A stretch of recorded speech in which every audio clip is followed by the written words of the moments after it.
Bonjour et bienvenue pour la remise de prix de la 4e édition du concours Une fois une voix. Je suis Marie Cordier. Et je suis Clémence Renard et nous sommes les organisatrices du concours.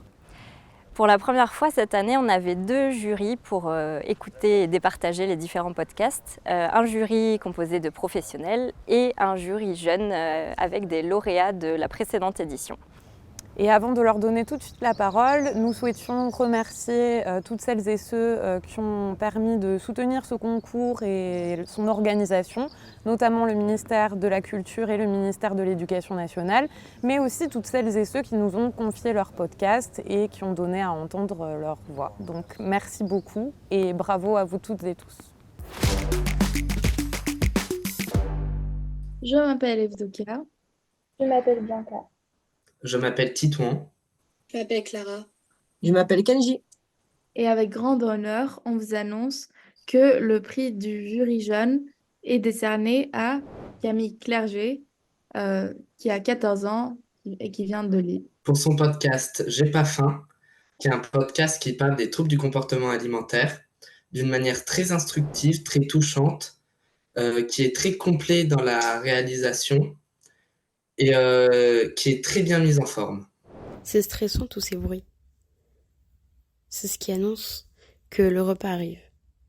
C'est ce qui annonce le début du combat. Devoir résister à l'odeur, à la faim, à l'envie de manger, au « à table ». Le début des mensonges. J'ai pas faim, tout comme je n'avais pas faim hier, ni ce matin. Je n'aurai pas non plus faim ce soir, ni demain. Ou j'ai mal au ventre, je me sens pas de manger là. Ou encore, le fameux « j'ai déjà trop mangé ce matin ». Après, il y a 2 solutions.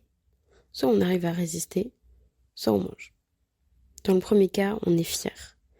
Et si on n'a pas réussi, on va y penser pendant tout le reste de la journée.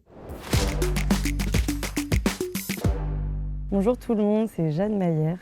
Hello, c'est Sophie Marchand. Moi, c'est Livo. Et on est là pour remettre les prix dans le cadre du concours de podcast Une fois une voix. Je commence avec le procès déconnecté par l'atelier radio du collège Rosa Bonheur du Châtelet en Brie. Et on a choisi ce podcast pour la forme du projet qui permet d'apporter du jeu et de l'originalité et donc de la facilité d'écoute au travail journalistique sur la surconnexion. Bravo à vous. Moi aussi, je sais pas. C'est pas très bien. Après, mais je déteste les procès, ça fait trop peur. C'est un peu bizarre. Après, d'autres penseront que oui, d'autres penseront que non. Silence dans l'audience. Bien, le procès des écrans peut commencer. Avant tout, il convient de rappeler à l'accusé les charges qui pèsent sur lui. Il se voit reprocher des actes de fraude et d'usurpation d'identité, entre bien d'autres méfaits. Ces agissements sont à l'origine d'une spirale addictive et insidieuse qui se répand en silence dans nos maisons, nos établissements scolaires et nos espaces professionnels. Nous mettrons en lumière le fait que cette addiction n'est pas le fruit d'un choix personnel, mais plutôt la conséquence d'un système méticuleusement élaboré pour s'approprier notre attention et la convertir en profit au détriment de notre santé mentale. Maintenant, que l'on fasse entrer les premiers témoins, vous avez face à vous Mesdames Dupont, les tantes des 2 jeunes hommes qui étaient jumeaux mais totalement opposés. Bref, je vous laisse la parole. Le deuxième podcast qu'on a choisi de récompenser, c'est J'ai pas faim de Camille Clerget, dont on a aimé la thématique d'abord. C'était une manière originale d'approcher la question de la dépendance par le biais des troubles du comportement alimentaire. On a apprécié la manière de mettre en perspective l'intimité, le témoignage, l'expertise et de faire comme ça immerger un point de vue qu'on a trouvé original. Et puis on a surtout aimé aussi la forme, les petites astuces et les petites audaces d'enregistrement et de montage sonore qui permettent d'entendre et de comprendre autrement la réalité des TCA. Bravo Camille. Les TCA sont considérés comme une maladie, mais je trouve que ça pourrait aussi être considéré comme une addiction, une obsession de perte de poids. Tout le temps penser à la nourriture, une addiction à la balance, à la forme de son corps, etc., etc. Le 3e podcast qu'on a décidé de récompenser, je précise que c'est pas un classement hiérarchique, c'est pas 1, 2, 3, vous êtes tous et toutes... Bravo à tous. Bravo à tous, et d'ailleurs même les personnes qui n'ont pas été récompensées, franchement on a été agréablement, non pas agréablement surpris, mais on a passé un bon moment à vous écouter et à écouter vos propositions. Du coup le 3e, il n'y a plus de suspense, c'est Les Indestructibles de Lohan Chevroulet, Ivan Dietre et Clément Laurenceau de Dole. On a aimé le choix de la personne que vous avez interviewée, le choix de faire un personnage aussi, un seul témoignage en fait pendant 10 minutes et de tenir ce personnage, de nous le faire aimer, de nous donner envie de l'écouter. C'est pas facile avec juste une personne, donc bravo pour ça.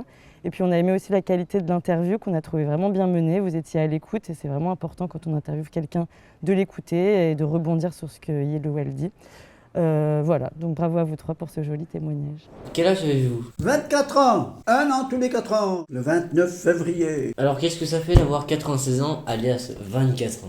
Ça ne me fait rien du tout, moi. Pour moi, c'est la vie, c'est comme ça. Parfois, tant que je suis en bonne santé, ça va. On vivait avec notre jardin, en légumes. Et je en fais encore. J'ai fait des plants de tomates. Et j'ai planté des rosiers que c'est moi qui les ai faits. Je fais des figuiers. Quand il y en a qui en veulent un, ben, je leur en donne. Donc vous êtes bien indépendant? Ah oui, ça, faut pas, parce que t'as un petit bobo qu'il faut dire, ça me... Non, faut être dur. De manière générale, bravo effectivement à toutes les personnes qui ont envoyé des podcasts. On a entendu plein de choses très chouettes, plein de manières d'approcher la question et on a hâte de l'année prochaine, des prochains projets que vous enverrez dans le cadre de ce podcast. Merci à Une fois une voix. Merci. Et continuez à faire du son. Ouais.